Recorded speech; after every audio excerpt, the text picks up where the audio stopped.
What's going on YouTube? This is a deck profile featuring our very own local judge, Terry, and the purple hybrid profile that you would have seen in the Tamer party at this point with the revisions that have made it the source. I liked playing purple, purple hybrid. I normally do it with like a yellow base or a purple base. I thought the black had some interesting options. I'll start with the eggs. Black has terrible eggs for this, so I picked Sumemon because while you have another Digimon in play with the same name as Digimon, it gains 2000 DP. It might come up for the only black when I play, which we'll see shortly. I'll go for the Tamers first because it's a hybrid deck, so they're technically more important than your rookies. Play 4 Koichi, standard, 3 Mimi. Nice to stop your opponent's getting them for your opponent's options, but with a lot of zero cost options I choose to play this deck, you can combo off pretty well. 2 Mat because you can recycle it with your Rihi, and 3 was a bit too cloggy, but be able to get back any of your purple options or Digimon is pretty sick. And then for the one of Tamers, we played 1 Sora and Mimi, 1 Kari, and 1 Alice. The Sora and Mimi was just a replacement for the 3rd Mat, as I thought it gives me a little bit more cycle when my purples attack, and also because you play purple hybrid, you typically play cherubimon, you can clear your opponent's board of level 4s and 3s, so it should be easier to resolve it. 1 Kari, because I guess it's nice to, if they hit it, for my security. Could be something else, but whatever. And Alice is really nice to possibly combo off with either popping one of your rookies or popping your Cherubimon and pop on top of something else. Propping Cherubimon, getting multiple bodies, and doing it for cheaper. That's, I believe, 12 Tamers.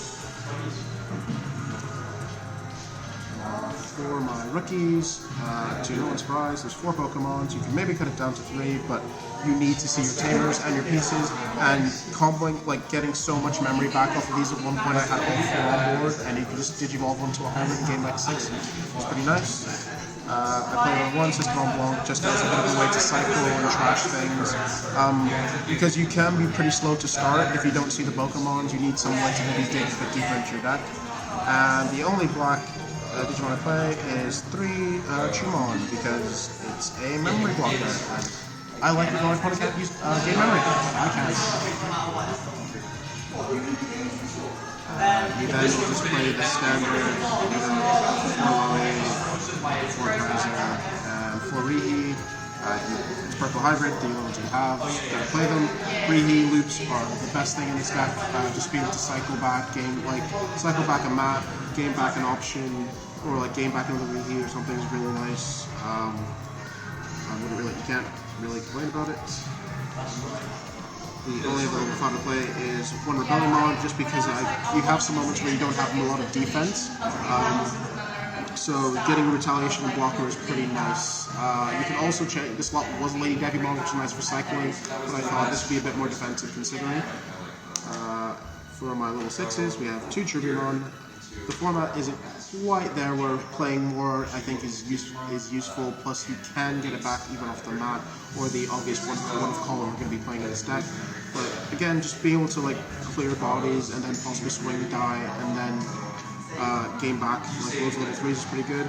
And also, you can also technically do something with Rebellion to make it a blocker until their turn, so that does occasionally come up. And then I was looking for the other level 6, and it was pretty rare for the time, but we decided to go with Plutomon. So Plutomon helps solve quite a few things in the deck. First of all, it draws 2 on Digivolve, and then you can use a purple option card with cost of 6 or less for free. And when you get onto the options, you'll see why this is really, really important.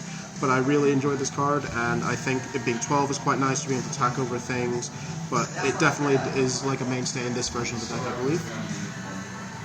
And for the 1 out of 7 I play 1 Tamer because recycling your pieces is good, security attack +2 is good, and he's a big beefy boy.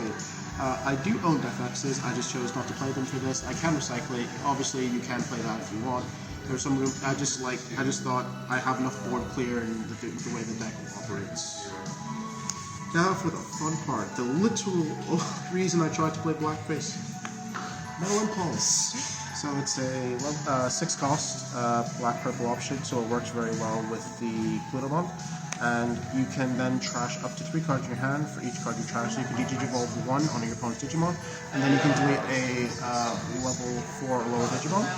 This is very useful in the deck because sometimes you have like Tamers you want to get into your trash for cherubimon, or just help recycle, like just get pieces out.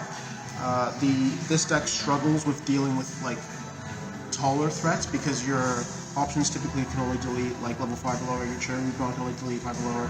You can get retaliation off of the Rebelli and the Kaiser, but sometimes that's still pretty awkward with protection. Having the option to Digivolve is just insane in this deck. I really enjoyed it, and I do think that you should really give this a try because it's just insane when it goes off. We play 2 Swords of Slots for each Tamer hybrid you haven't played, delete level 5 or lower. Once again, 6 cost option, so it's playable off of the Plutomon, so nice synergy there. And you're typically going to have like anywhere between like on average like 3 Tamers or 2 hybrids and a Tamer. So you're typically deleting 3 things. So this deck really can deal with like wide boards quite well.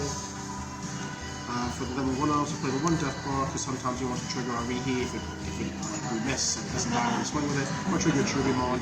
And you want to also delete things like memory blockers because they're one option that you'll get to the end. And calling, it's that one for a reason. Recycling pieces is good, but if you get your Rehe loop with your mat, you can always get this back, so it's quite nice. And then the last options are a couple black options, so I play 3 Parabolic Junk. It's effect is on deletion when you're gains 2 memory until the end of your road turn, which is really insane because you end up having like a retaliation stack that you can do this for 0, swing, gain 2 memory, gain 1 off the Koichi's inheritable, revive back something, revive back a Tamer because you've used Rehe. And like there's loads of really interesting things you can do with it. You can force your opponent to pass turn by just using like using the Rebellion, putting this on it. If they kill it, well then they're forced to pass turn. You could play something like Jack Ray, but I think this is just much more. It's not reliant on my trash. You want to delete a lot of your things. You can force it out quite well. It's been really good for me, and it's another reason to play the block base. I think it's a really interesting card. And then the last one I play is 1 Iron Fist Onslaught. This was a fly board, but because it can delete all of the highest Digimon with the highest play cost, it's your easy removal of a big guy, potentially loads of big guys if they have them out. And it was just much more versatile because purple is good with dealing with singular threats, but only like with really niche conditions, like they have to be level 6 or lower, or they have to be unsuspended, and like this just helped cover up that matchup. So that's the deck. I've been playing this for a while. There's loads of other little techs you can do. Like one build I was playing like on my rookies, the D-Brigade package of like even if it was just 4 of the blocker D-Brigades, which meant if you pop with Cherubi, you then get 4 block. You can get 2 or 3 blockers out to help destroy the turn. You could technically also play something like the how do I forget what's the big Dark Dramon, because you're playing that guy's help. It's another way to help you not deck out and cycle because this deck can do so. I think there's a lot of potential as more black cards come out, more black options do, but yeah, that's been the deck profile. Yeah, thanks very much. It's one of the coolest decks I've seen. Parabolic Junk especially is like crazy. Is there any like socials you want to plug or anything like that? I do technically have a YouTube channel with Brad, which will eventually have content on, I swear. It's PGSC on YouTube, so if you want to check us out, that'd be great. Hopefully we'll be doing more content. There's also like a yellow list I want to try with this because, again with Plutomon, because some of the best cards, like for example, dual yellow, KnTElixar is also a 6 cost option you can use, so maybe stay tuned for that. Alright, thanks very much.